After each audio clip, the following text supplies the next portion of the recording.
I think it's just important, and I've seen more of it lately, people coming out and saying that there's some toxicity in this, in these women, in these women on women relationships. Yeah. And I'm not blaming the women, or I'm not blaming us, but let's talk about it. Right. Let's talk about like the fakeness or the ingenuousness of, you know, the female relationships. Yeah.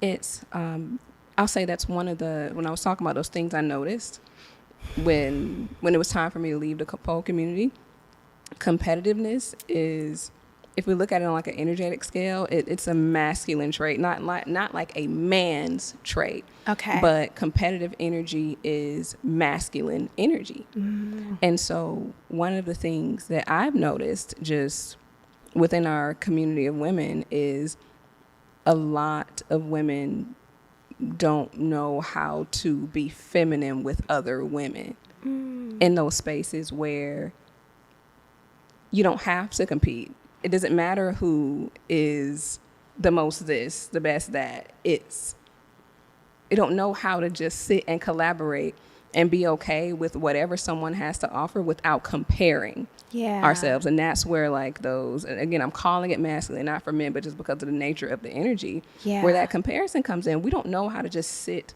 around a table and be like, sis, I love exactly what you have going on. I'm so okay that is not me. I'm okay with that, but I love this about you. It's something in the mind, and I'm pretty sure it's society. I'm pretty sure it's the way society has shaped everything.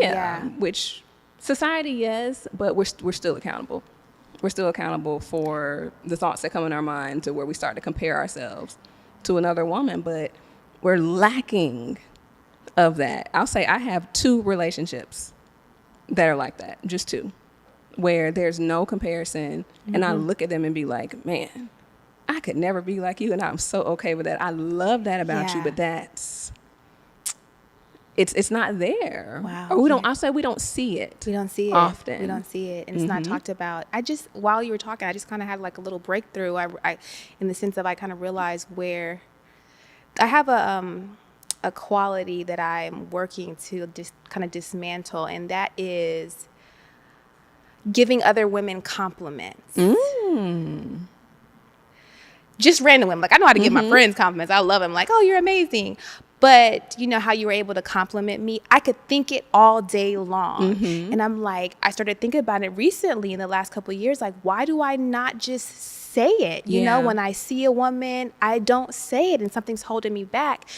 And what I feel like I just broke through right now is growing up, the friends that I had and some of my cousins, when I was being completely myself, it always got turned back on me. Like, you're always smiling, or you're always happy, or you think you're all that. And I think it feels like now that's why I stopped expressing just what was on my mind, because I'm afraid for if I say you're pretty and you'll be like, okay, girl, thanks. Like, it's not received and like, thank you. It's more just like, why you, okay, thanks, you know? Wow. But that says so much more about the person who was meant to receive, because another thing that we see often is a lot of women cannot receive compliments. It's very difficult. It was difficult for me to receive compliments for a while, but that was because I had issues with giving them. The more I gave them, and now it's second nature. I was just like, that's what I want to be, though. No, because I'm saying I think about it all the time, and something keeps me from saying. It's like, dang, I'm more shy around women than I am. Well, I don't really deal with a lot of men, but I think growing up, I just felt more relaxed around the guys than women.